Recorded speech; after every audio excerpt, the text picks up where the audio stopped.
On a donc un petit problème de logistique, mais je suis encore un peu énervé, Ujjwala aussi. Je regrette vraiment de ne pas être venu à pied. C'est vraiment pas si loin, c'est 30 minutes, hein, j'ai regardé. Donc, en tout cas, je le ferai durant le week-end et puis après, je dirais que c'est plus simple. En tout cas, moi, ça me fait plaisir de venir à pied, j'aime ça. Donc, je pense que ce serait plus simple que. En tout cas, bon, c'est une affaire entre nous, on va le régler. Bon, ben, commençons. On a. Et j'ai beaucoup de problèmes de logistique parce que j'ai fait de la lexicographie sur le réseau lexical un tout petit peu hier parce que c'est très lent depuis ici. Et puis, il n'y a pas eu de mise à jour de la base, il y a eu un transfert de la base et donc je ne peux pas vous montrer le résultat, donc je vous montrerai le résultat lundi. Mais bon. Donc, on continue un peu sur les fonctions lexicales, mais je veux vraiment commencer à rendre plus concret la notion de réseau lexical aujourd'hui. Bon, d'abord pour détendre l'atmosphère, hein, puisque je vous en ai parlé l'autre jour. Ah oui, mais il faut que...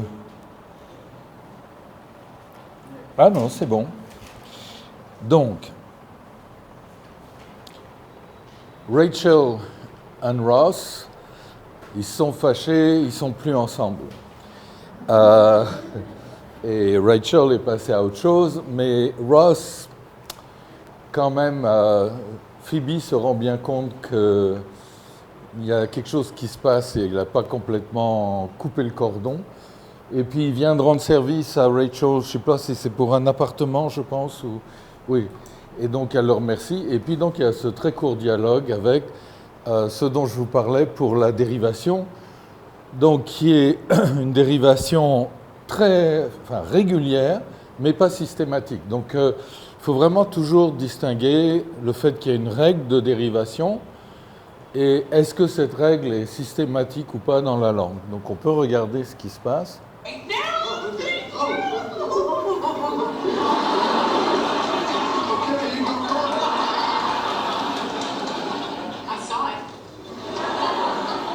don't know what you're talking about. I'm talking about that which you already know but won't admit, you know, that you love her again, you re-love her. I do not re-love her. Voilà, donc je vous ai pas menti. Je trouve que c'est vraiment très bien fait. Il y avait des questions. Donc on va commencer par des réponses. C'est vous qui avait posé une question? Si, il y avait une question sur l'interface sémantique-syntaxe avec les verbes supports, hein, c'était ça. Donc c'était pour confirmer qu'est-ce qui se passe quand il y a un verbe support. Oui. La phrase. Et je vais demander si quand on voit dans la perspective sémantique. C'est ça. Ok, on va prendre un exemple un peu plus difficile que faire un rêve. Donc, parce que si on dit que le verbe support est vide, donc qu'est-ce qui se passe au niveau du réseau sémantique? On va prendre avec désir plutôt que rêve. Ça sera peut-être mieux. Donc une phrase du genre ou envie. Envie, ça va être intéressant parce qu'on peut faire une remarque là-dessus. Donc, mettons, on a une phrase. Bon, hop. Donc, Ross a envie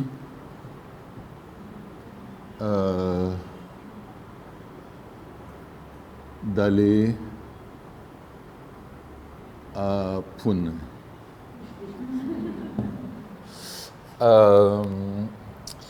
Bon, je souligne parce que c'est en italique. Au niveau de la... Normalement, il faut toujours commencer par le sens, mais là, justement, on veut... Donc, au niveau de la syntaxe de surface, qu'est-ce qu'on a? Bon, on a évidemment le verbe avoir.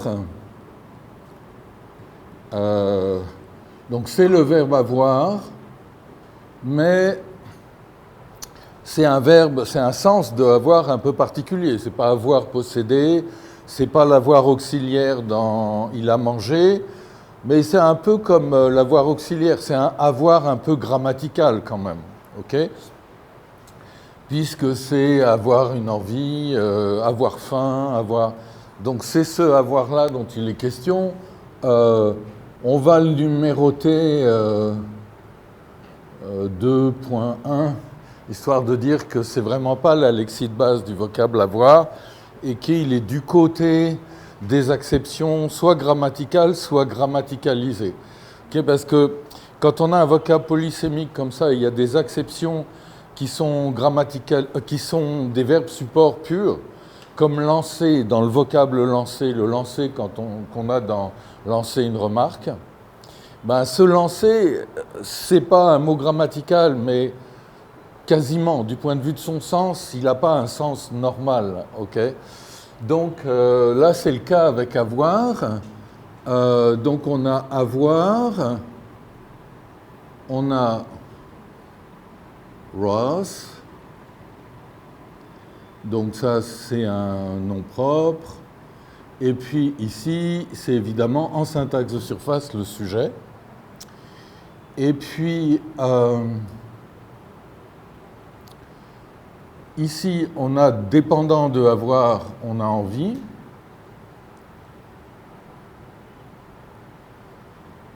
Bon, qui est donc un nom commun. Se pose la question de la dépendance syntaxique qu'on a ici. Donc, quelle est la fonction syntaxique de envie relativement à avoir? C'est très gênant de dire que c'est un complément d'objet direct, parce qu'en tout cas, c'est clair que l'envie a été eue par, mais en même temps, ce n'est pas un complément d'objet oblique, ok? Donc, on n'est pas là pour faire un cours de syntaxe et identifier et nommer les différents types de dépendance. Je vais dire que c'est un type de complément d'objet, mais c'est un complément d'objet particulier, puisque ce n'est pas un complément d'objet qui exprime un actant du verbe.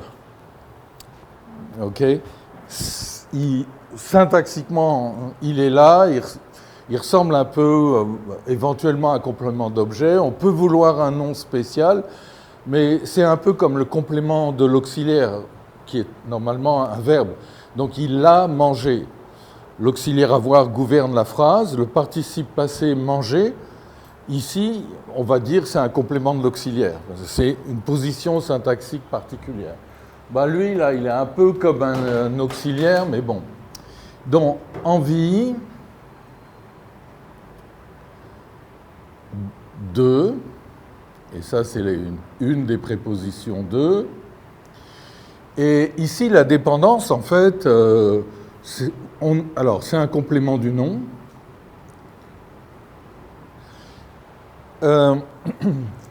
Il exprime un actant d'envie. Mais dans la grammaire, on a beaucoup de noms différents pour distinguer les compléments du verbe. Complément d'objet direct, complément indirect, complément oblique, etc. Pour le nom, on met tout dans le même panier, mais ce n'est pas correct. On devrait en fait potentiellement les distinguer, parce que le départ de Pierre pour Moscou, départ de Pierre pour Moscou, ou le départ de Pierre de Paris, c'est encore mieux, le départ de Paris, donc on a deux Pierre de Paris. Le de Pierre, c'est un peu comme un génitif, mais en fait c'est un sujet du nom départ. Donc on pourrait dire que c'est un complément agentif du nom qui est complètement différent de Paris, qui correspondrait à un vrai complément oblique. Si on prend le verbe, Pierre part de Paris. Donc ces deux compléments du nom, en général on dit complément du nom, mais ils ne se linéariseront pas pareil. Par exemple, de Pierre, c'est substituable à un pronom déterminatif, son départ, alors que de Paris, on ne peut pas le pronominaliser, etc. Donc en fait, c'est deux dépendances syntaxiques différentes, mais la grammaire traditionnelle ne nous a pas équipés avec une terminologie qui permet de les distinguer. Ce qui est vraiment malheureux, mais comme en français, il n'y a pas de marque casuelle, etc., alors dans une langue, le de Pierre pourrait peut-être être exprimé par un génitif, Et donc là, on verrait bien que ici j'ai un nom qui doit être génitif, et bon, l'autre pas. Donc on va mettre complément de nom, on ne s'embête pas trop. C'est toute la problématique de l'identification des dépendances syntaxiques de surface. Parce qu'à la surface, elles ne sont pas universelles, ça dépend des langues. Et donc pour chaque langue, il faut examiner la grammaire, comment ça se passe, les types de flexions qui se produisent, les linéarisations, etc. Et là, on arrive avec une liste de dépendances syntaxiques de surface. Alors, à l'envie de la préposition, donc c'est ici, c'est un complément de préposition. Toute préposition prend un complément. Surtout en français, on n'a pas les prépositions orphelines, au moins en français un peu, mettons, non marqué. On l'a avec juste des structures comme c'est la fille que je sors avec. Avec comme ça, alors qu'en anglais, c'est tout à fait non marqué et normal. Donc la préposition prend un complément. Ici, le complément, c'est le verbe aller. Et donc aller lui-même, c'est X va à Y. Donc le verbe est à l'infinitif, il n'a pas de sujet syntaxique. Oh non, j'ai perdu tout. Ça va réapparaître ?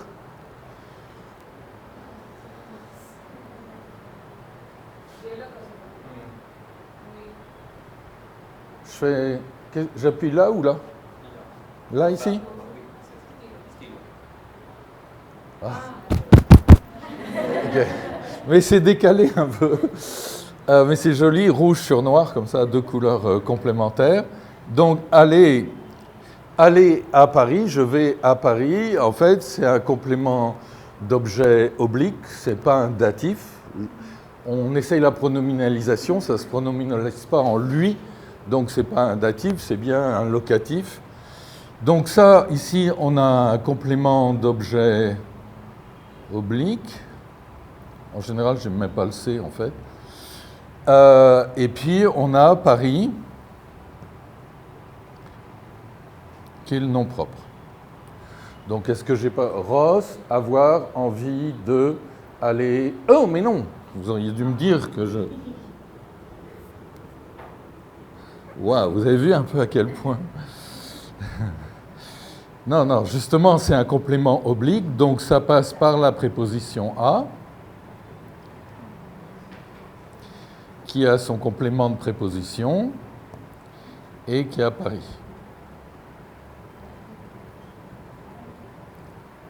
Je commence à avoir une certaine dextérité maintenant avec ça. Ça va ? Vous n'avez pas de problème avec cet arbre syntaxique ? Donc ça, c'est ce qu'on a dans la phrase. Mais on sait que ça, c'est l'implémentation au niveau syntaxique de surface, qu'après on doit linéariser, de un message que la personne a dans sa tête. J'ai pris... Rien ne fonctionne aujourd'hui. C'est juste...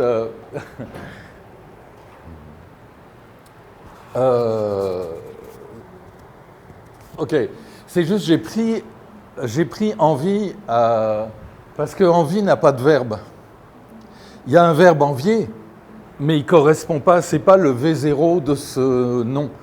Ok, on ne peut pas dire j'envie d'aller à Paris. Ok, donc il n'y a pas de V0, donc c'est mieux que rêve qui a rêvé, etc. Parce qu'on n'a pas le choix, dans le réseau sémantique, on va devoir utiliser envie, ce qui est mieux. Ok, je prends un peu de thé parce que je ne sais pas ce qui va se passer. Il va y avoir un tremblement de terre, ma tasse de thé va tomber.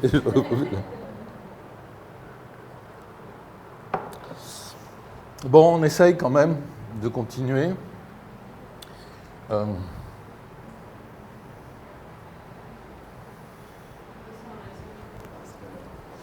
Ok, donc, on va tout de suite passer au réseau sémantique.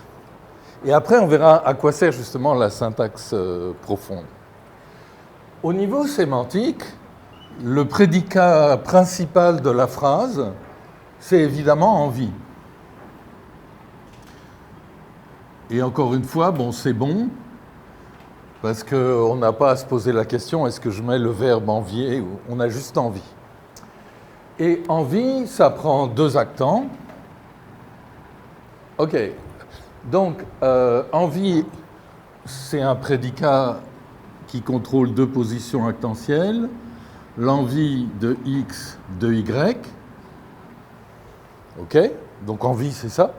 Si on fait la définition, c'est un sentiment de X tel qu'il veut faire Y. Et puis bon, c'est quoi la différence entre envie et vouloir?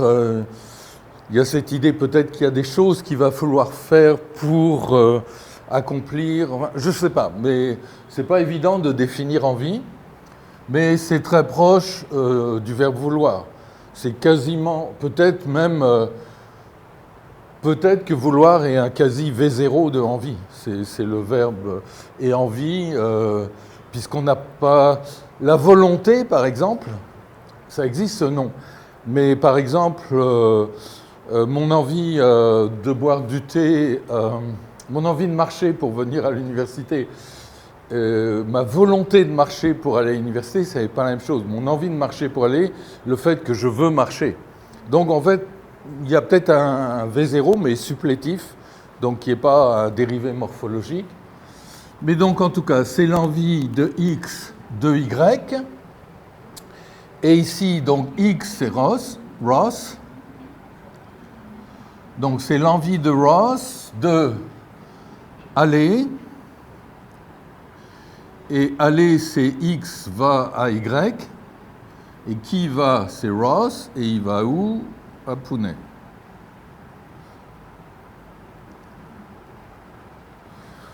Donc, sémantiquement, c'est tout simple. On ne peut pas faire autrement. On aurait pu mettre le verbe vouloir. Donc, pour X raisons, le locuteur peut penser d'abord à vouloir, lexicaliser en vouloir, et il va produire la phrase « Ross veut aller à Pune ». Mais on voit tout de suite une différence un peu sémantique. Ross veut aller à Pune, il y a une forme de... Il est vraiment déterminé si on dit « il veut aller à Pune ». Mais il a envie d'aller à Pune, c'est plus soft, vous sentez la nuance. Ok, donc c'est ça qu'on voulait dire, et c'est ça qu'on dit, et on voit qu'on a en fait 1, 2, 3, 4 sémantèmes, 4 sens, et évidemment que... Il n'y a pas de verbe ici, un sémantème qui serait verbal, par aller, on n'a pas besoin. Donc, qu'est-ce qui se passe dans la tête du locuteur quand il veut exprimer ça? Supposons qu'il lexicalise envie par le nom envie, il ne lui substitue pas un verbe. Il y a un problème? Non, c'est bon? Donc il va lui falloir un verbe. Si ça c'est son thème et ça c'est son rème, la chose la plus normale c'est qu'il lui faut un verbe pour envie qui veut dire envier, qui va permettre, donc il faut un verbe support, donc il va vouloir un opérin de envie.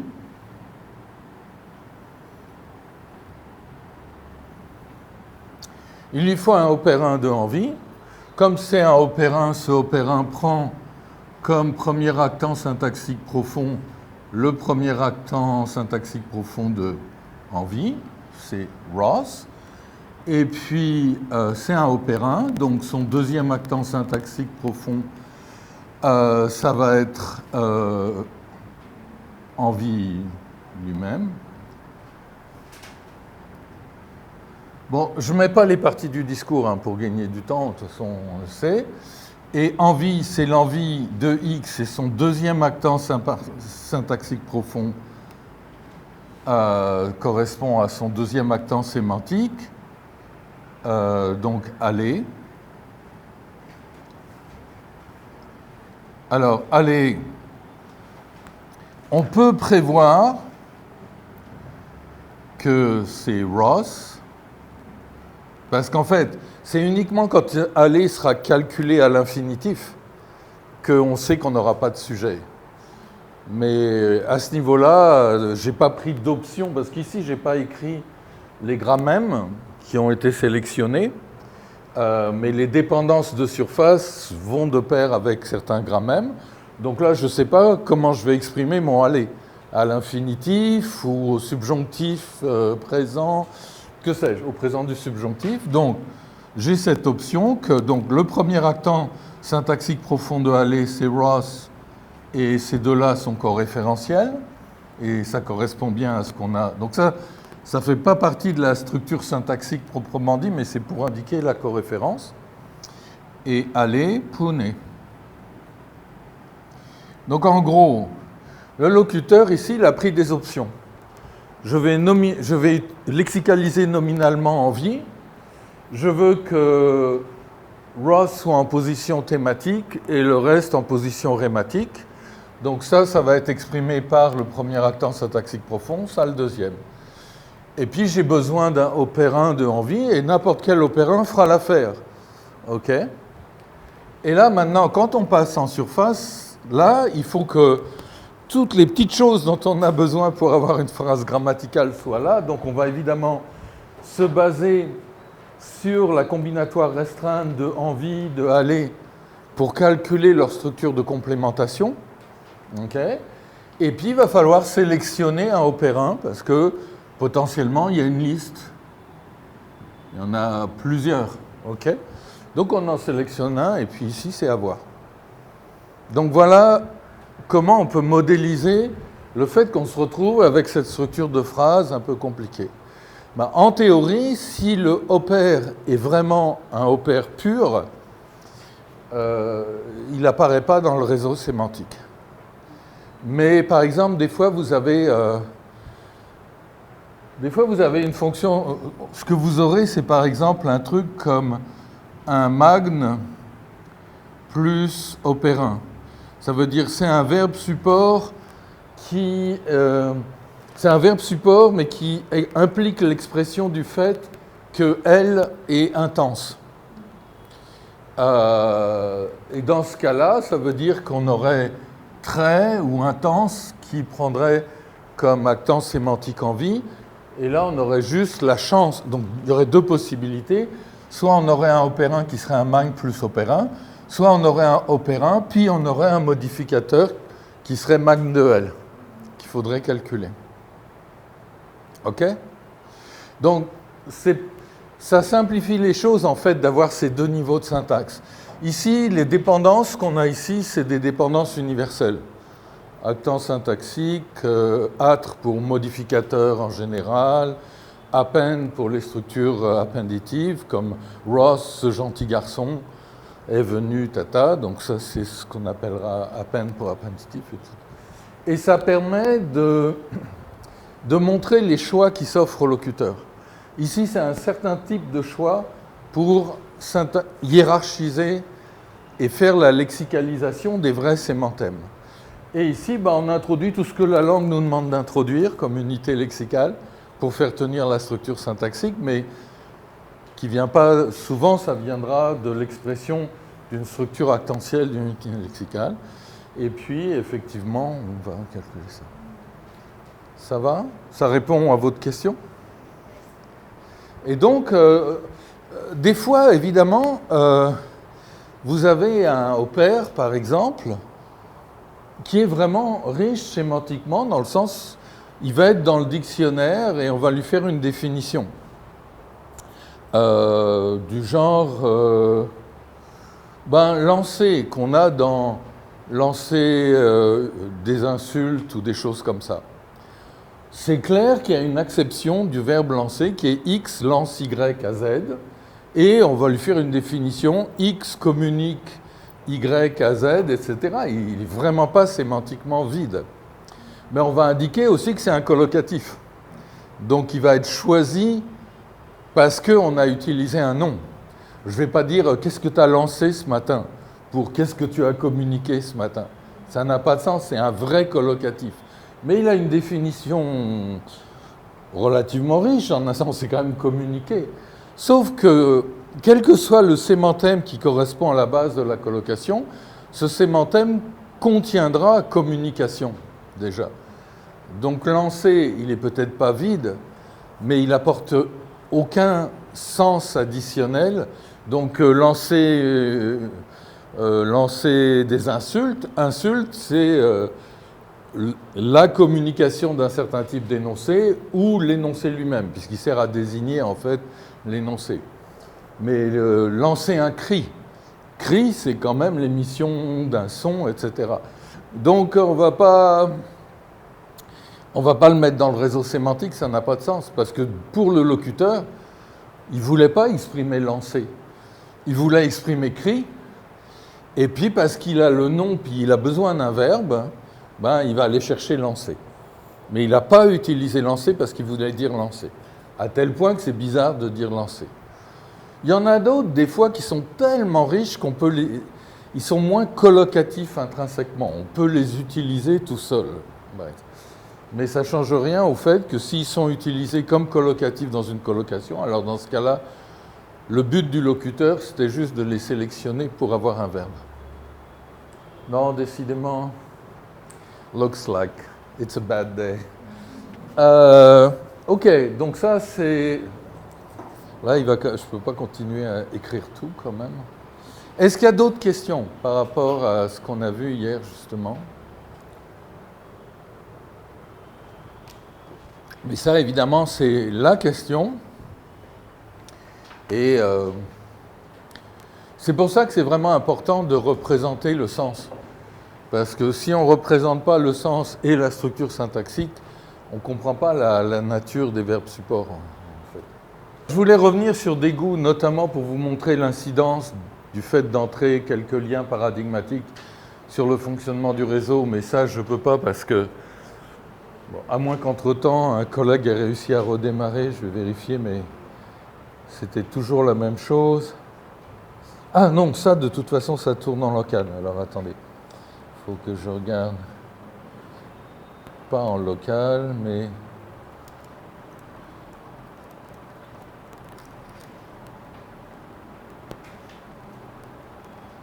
Non, c'est pas mis à jour, donc on ne peut rien y faire. Je vous montrerai ça lundi. Mais ce que je pensais faire, c'est peut-être essayer de regarder quelques collocatifs, donc quelques fonctions lexicales syntagmatiques qu'on pourrait aussi encoder pour dégoût. Bon, les trucs... alors ça, je vais l'effacer. Tac, super. Donc, par exemple, on peut se dire, si on prend la liste des fonctions lexicales syntagmatiques les plus courantes, on peut essayer de penser au magne de dégoût. Donc, qu'est-ce qui existe? Dégoût dans ce sens-là, il faut faire attention quand même, parce que le dégoût de la politique, par exemple, c'est pas sûr qu'il aura exactement, mais on peut dire un gros dégoût, un grand dégoût, un fort dégoût, pourquoi pas. Donc fort, intense dégoût, on peut le dire. Hein. Immense dégoût, ça se dit aussi. D'ailleurs, on pourrait dire un profond dégoût, c'est bon. Profond dégoût, je mets ça pour dire que immense, c'est un peu plus.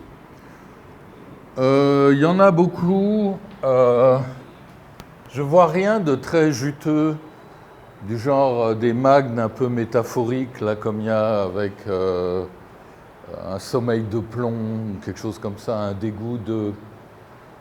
Il n'y a pas de métaphore sur les animaux, un dégoût de cheval, parce que comme on a une faim de lion, etc. Mais dégoût, je pense qu'il est... Ça va? Should I do something? No, it's okay? Donc il y a des magnes, ils sont plutôt un peu réguliers quand même, ces magnes-là, mais vraisemblablement on oublie quelque chose. Donc c'est là par exemple aussi que les corpus ou les listes de co-occurrents, etc. peuvent nous aider pour trouver des choses. Et puis on peut se poser la question, est-ce qu'on a par exemple un antimagne?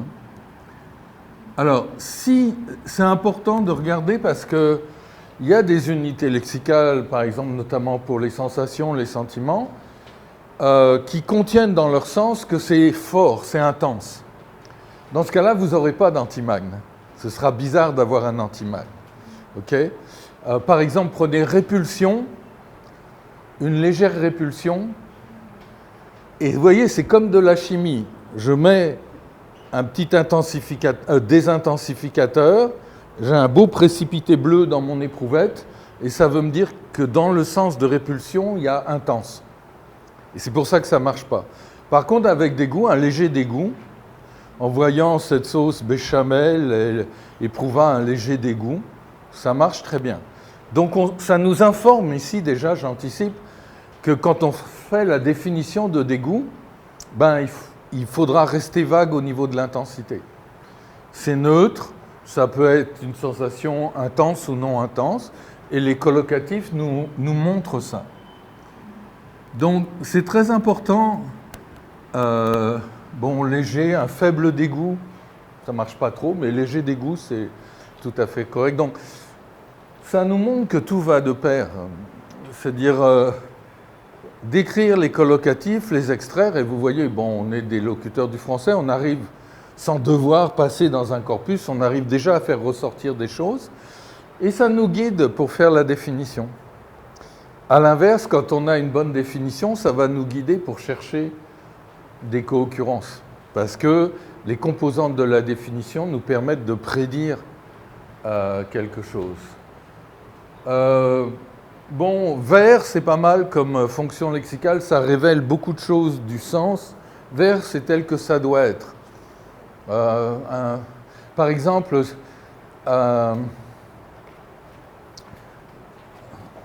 c'est quoi celui qui a un antivers qui est pas mal, qui reflète quelque chose.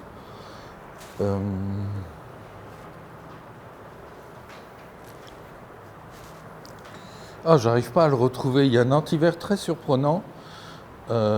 Oui, en anglais, on le voit immédiatement. Par exemple,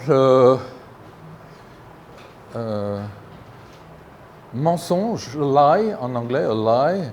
A lie, c'est quelque chose qui, dans sa définition, va avoir une évaluation négative. X lie about Y to Z, c'est quelque chose qui est condamnable en théorie. Mais vous avez une collocation. Et donc, en fait, quand on ment, il y a l'idée de vouloir to deceive someone, donc tromper quelqu'un, etc. Mais vous avez en anglais la collocation white lies. Et en fait, white lies, c'est des antivers, c'est un mensonge pas tel qu'il doit être. Parce qu'en fait, c'est un mensonge qu'on fait pour le bien de la personne, etc. En français, on ne dit pas un mensonge blanc, mais on dit un pieux mensonge, par exemple. Un pieux mensonge, c'est comme un mensonge qui n'est pas grave parce qu'on le fait avec des bonnes intentions. Donc, dégoût, par exemple, donc ce dégoût physique, une des façons, l'antivers ou le vers, ça aura à voir avec comment ça doit se réaliser ou à quoi ça sert. Un dégoût, en fait, à quoi ça mène? Ça mène au fait de vomir. OK? Le dégoût alimentaire. Donc on pourrait avoir une collocation d'un dégoût, mais qui reste complètement sans incidence, qui ne nous amène pas sur le point de vomir ou des choses comme ça. On pourrait avoir un antivers comme ça. Mais il n'y a rien qui me vient à l'esprit, mais on oublie peut-être. Mais vous voyez, je vais à la chasse aux collocations en utilisant le modèle des fonctions lexicales.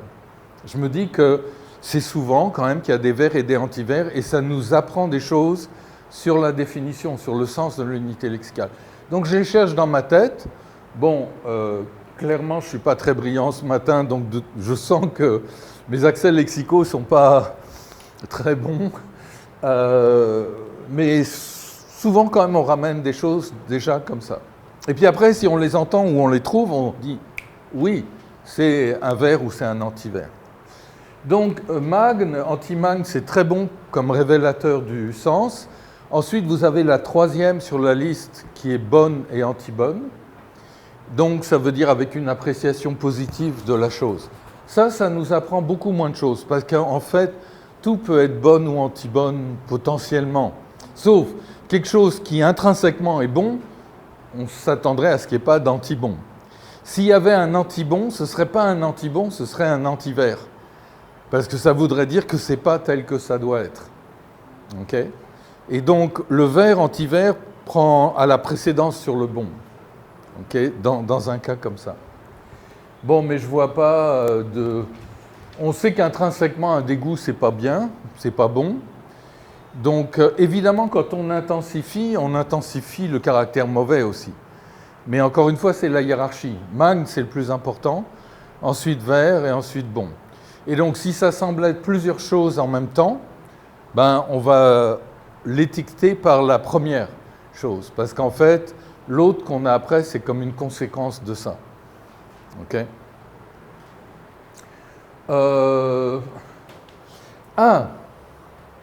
Je l'ai oublié, mais j'aurais dû le mettre, c'est maintenant que j'aurais dû le mettre même avant, parce que c'est proche de la synonymie, donc je vais le mettre ici. On a justement un redoun.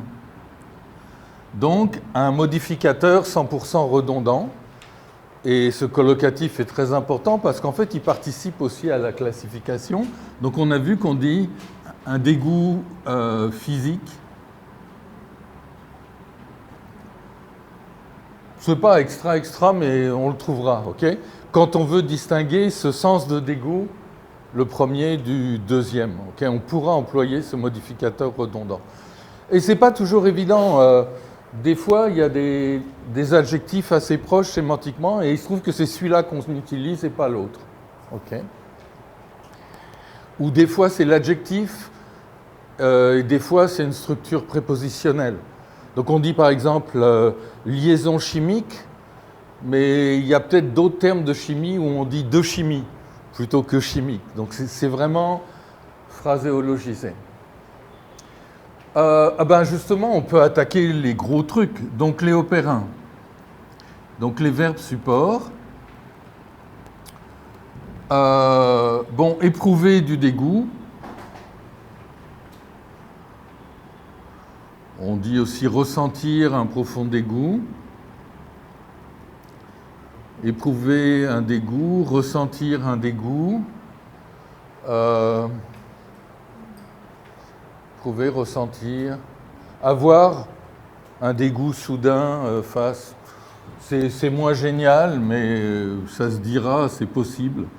Mais face à des trucs comme ça, avoir est beaucoup moins classifiant. Ça nous envoie vers les sentiments ou les sensations. En général, on indique le régime. Donc on fait avoir, éprouver, ressentir. Il faut un déterminant. Ce art majuscule veut dire un déterminant, prototypiquement un article. Et ça. Donc ça veut dire que ces collocatifs-là, ils prennent dégoût comme complément d'objet direct.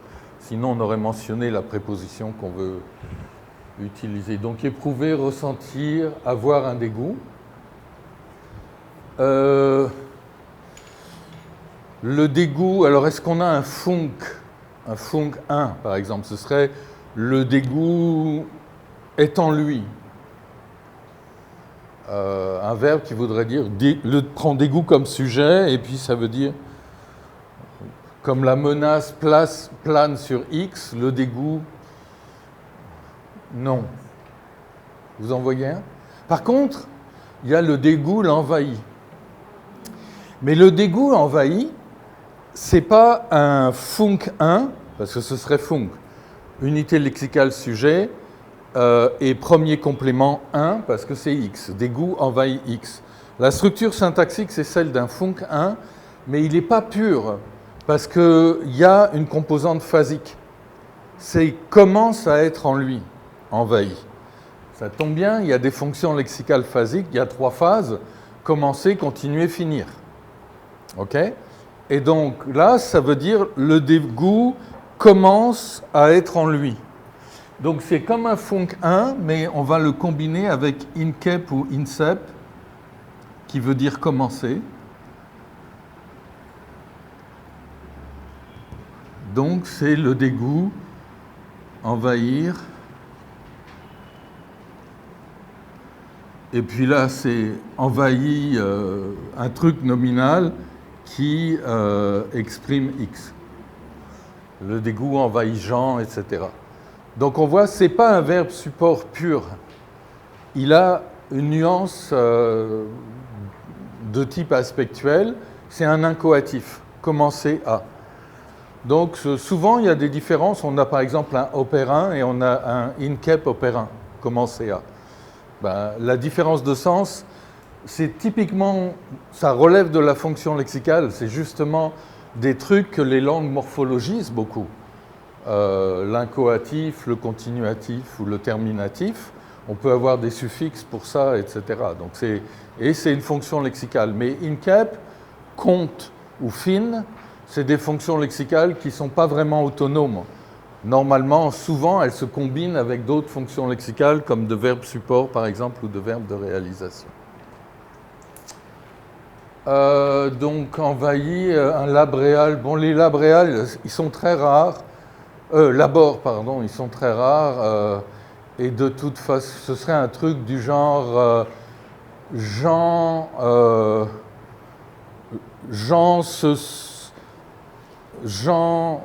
sent où Jean fait face à cette soupe en dégoût. Vous voyez, un truc comme ça, faire face, X fait face à Y en dégoût. Ce serait quelque chose de ce genre-là. Alors peut-être ça existe, souvent on a du mal à y penser, mais c'est sûr que c'est beaucoup plus rare puisque la base est repoussée en fin de structure syntaxique. Il y a ensuite tous les réals, avec Ross, to ride the bike, etc. Et là, c'est important de considérer les réals, parce que c'est un peu comme le magne, ça fait qu'on va penser à, en fait, c'est quoi la définition? Est-ce que le dégoût, ça a une réalisation? Oui, ça a. Si vous éprouvez du dégoût, c'est quoi faire ce qu'on est supposé faire vis-à-vis de son dégoût? Faire ce qui est attendu vis-à-vis du dégoût, c'est quoi?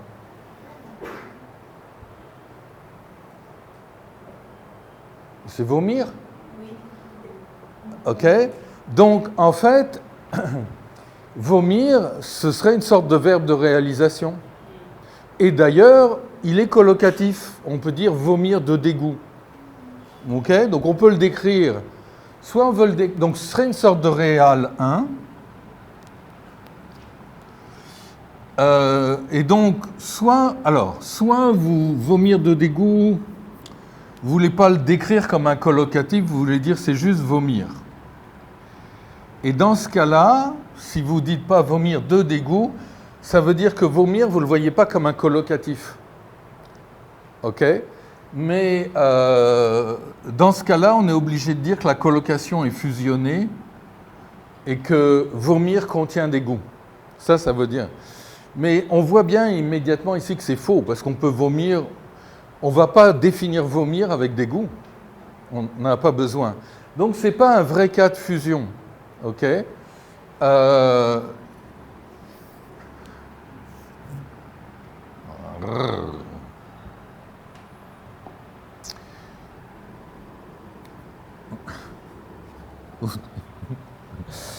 C'est mieux de dire, parce que justement ça se dit de toute façon, vomir de dégoût, c'est un réal 1.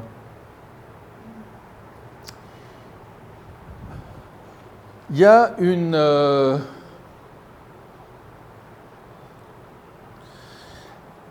belle collocation avec dégoût, surmonter son dégoût, qui est un peu l'antonyme de vomir de dégoût.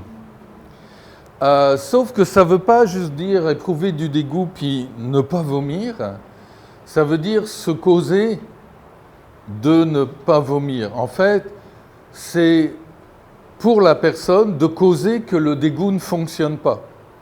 Donc on va prendre la collocation « mon dégoût se réalise ». Donc ça, ce serait fact 0. Et puis,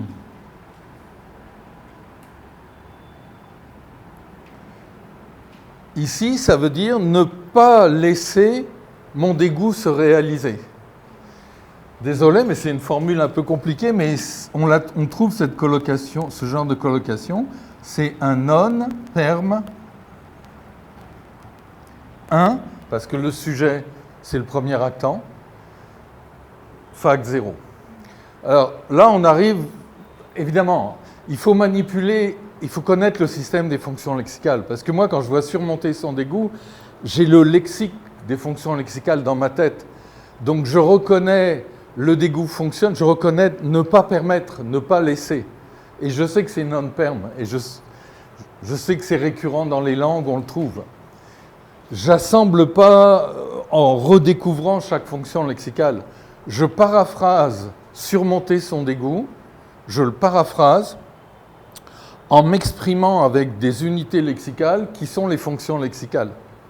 C'est pour ça que le langage des fonctions lexicales est linéaire, c'est parce qu'en fait, comment un lexicologue, un lexicographe identifie une relation de fonction lexicale, il paraphrase le collocatif ou le dérivé en n'utilisant pas les mots de la langue, mais les fonctions lexicales. Donc si on connaît le petit langage des fonctions lexicales, parce qu'il y en a que 66 et il y en a peut-être 33, 36 syntagmatiques, ben moi je veux paraphraser surmonter son dégoût et je le paraphrase en utilisant uniquement les fonctions lexicales et en disant non, ne pas permettre que le dégoût fonctionne. Et ne pas permettre, c'est non-perm, le dégoût fonctionne, fac 0, et c'est un non-perm, fac 0. Donc c'est comme ça que le lexicologue, la lexicologue qui maîtrise le système va fonctionner. Et c'est du coup très facile. Dans nos têtes, on traduit la collocation, le collocatif, en utilisant ce langage élémentaire. Et donc c'est immédiat. C'est pour ça que j'entends la collocation tout de suite. Alors des fois, il y a des options. On peut le traduire comme ça, ou il y a une formule qui serait une paraphrase de cette formule-là. C'est possible. On pourrait dire c'est ne pas se permettre d'avoir du dégoût. Donc ce serait un non-perm opérin. Et pour ça, il faut regarder la structure syntaxique de la collocation et on va voir ce qui colle le mieux. OK ? Donc là, avec ça, you're a bit out of your league, mais j'explique, vous comprenez, c'est important pour comprendre pourquoi c'est très puissant quand on le maîtrise. Parce que quand on le maîtrise, c'est plus un problème. On parle en fonction lexicale et donc du coup, on extrait la généralisation. Okay. Mais pour ça, il faut que les fonctions... Alors, aussi, c'est pas trop compliqué parce que c'est un peu toujours les mêmes qui reviennent. Donc, évidemment, des fois, on tombe sur une collocation ou un dérivé sémantique qui est un peu bizarre et bon. Mais souvent, comme ça, c'est un peu toujours la même chose. Okay. Et donc, no big deal, on reconnaît... Donc, c'est surmonter. Le verbe surmonter est très intéressant comme collocatif pour les sentiments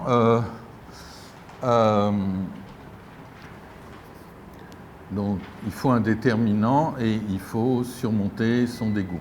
Okay. Parce qu'il révèle quelque chose dans la définition. Okay. D'ailleurs, je voulais vous montrer que j'avais introduit d'autres liens paradigmatiques parce que justement, en pensant à ça, je me suis dit, en fait, il y a un nom qui dénote le résultat possible d'un dégoût. Et donc, il y a une fonction lexicale qui s'appelle SRES.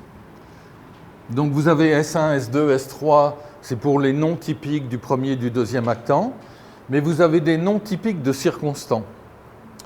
Et SRES, c'est un nom typique de résultat. Et donc, c'est normal que dégoût pointe vers vomissement. On est à la limite du lien conceptuel, mais pas tant que ça. Et surtout, bon, avant vomissement, il y en a un autre. J'aurais dû énumérer avant, qu'il faut mettre donc, qui devrait être là. Qu'est-ce que ça provoque le dégoût? C'est mieux que vomissement, puisque vomissement, c'est l'extrême. En fait, c'est... Oui, justement, la nausée qu'on a mis comme quasi synonyme, en fait, a une forme d'ambivalence sémantique c'est une sensation, mais c'est aussi une manifestation de la sensation. Donc on devrait avoir, donc imaginez, hein, ça devrait venir ici, avec ce truc pour dire le vomissement, c'est l'étape suivante. Exactement, et je pense que ce n'est pas deux sens différents de nausée, c'est que nausée, dans sa définition, on va devoir le décrire comme dénotant une sensation et en même temps la manifestation. Okay ? Peut-être que j'ai tort, mais c'est mon feeling. Et puis, il faut essayer de le définir, regarder le comportement. Et il y en a un autre très beau, qui est alors lui, mais encore mieux. Parce que nausée, je ne sais pas si on va utiliser dégoût pour le définir. Parce qu'on peut avoir des nausées, pas vraiment parce que quelque chose nous dégoûte. On est enceinte ou que sais-je, etc. Et c'est plutôt parce qu'on est enceinte et qu'on a des nausées que la nourriture peut nous dégoûter. Mais ce truc-là, la nausée, n'est pas provoquée par le dégoût de quelque chose. Elle peut être... Bon, j'ai jamais été enceinte, mais j'en sais assez pour savoir ce que sont les nausées matinales, etc. Il y en a un qui va se définir avec dégoût. Une réaction physiologique on va avoir... Haut le cœur, un haut le cœur, vous connaissez pas? Donc il y a un terme en français, je ne sais même pas le terme en anglais. Vous êtes vraiment plurilingue et l'anglais est sûrement... alors ça s'écrit comme ça. Hein? Haut le cœur. C'est comme...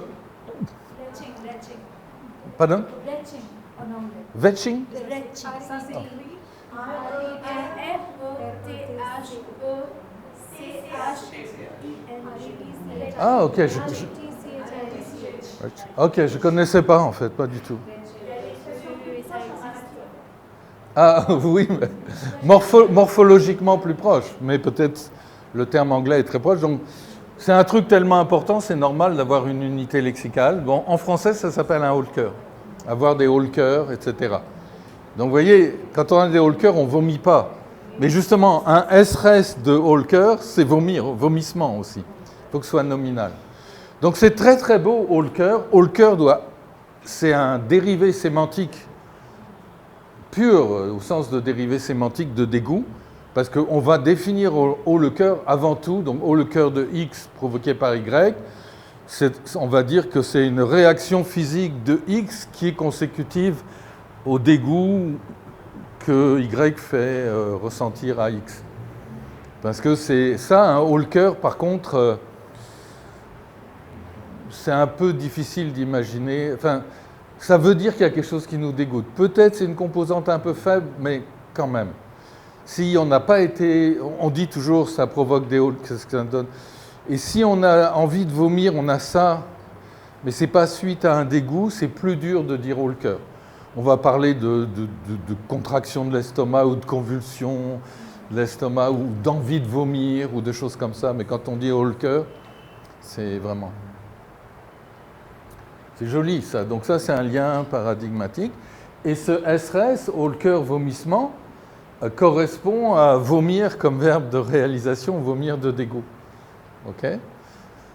Donc vous imaginez maintenant que tout ça peut se connecter avec ça et puis celle-là dans le réseau lexical, parce que justement on va en parler, c'est un graphe, ça va ramener des tas de choses qui sont normalement un peu loin, mais juste d'avoir tissé ce lien-là, ça nous ramène des espaces sémantiques qui n'étaient pas présents et ça connecte dégoût à des réactions physiques. En fait, ça rapproche dégoût de estomac. Parce que vomir, c'est en fait rejeter ce qu'on a dans l'estomac. Donc, en faisant ça, ça ramène dans la géométrie du lexique estomac proche de dégoût. Et ce qui est normal.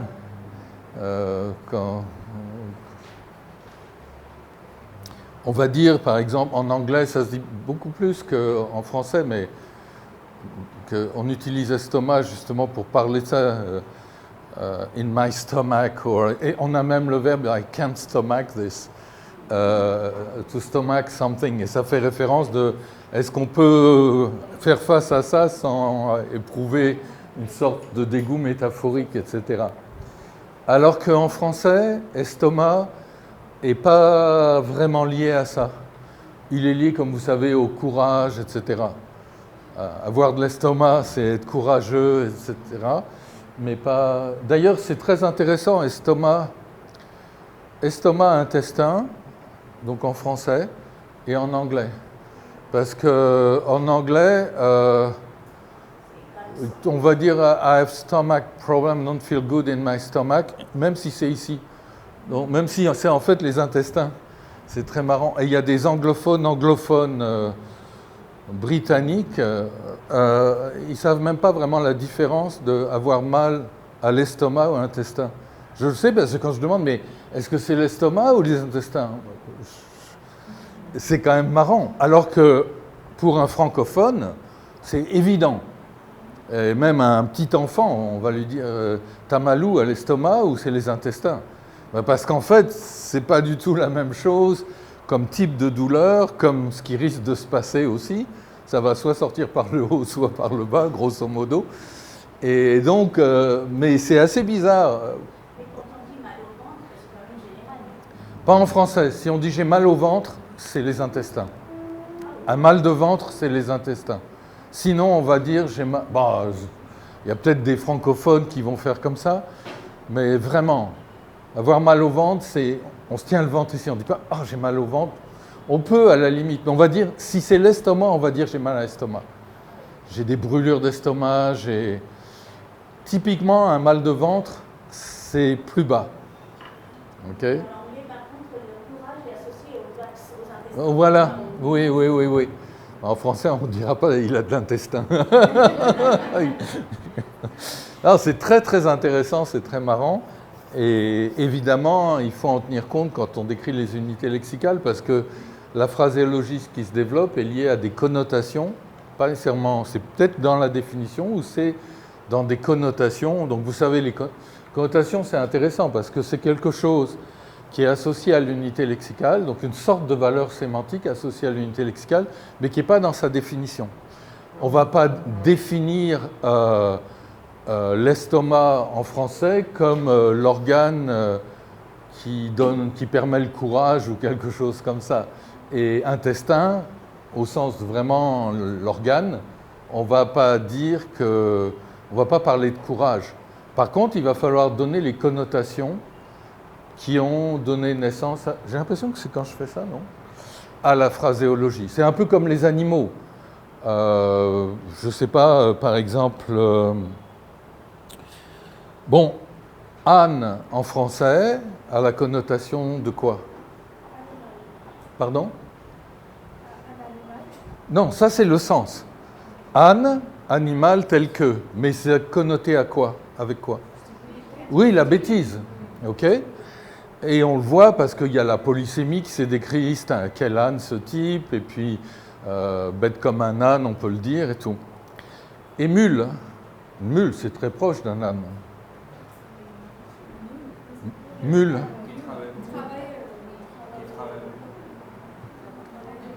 Travailler comme une mule ?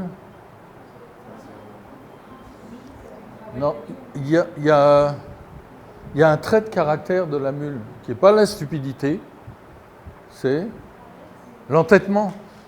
Têtu comme une mule. Donc on est bête comme un âne et on est têtu comme une mule.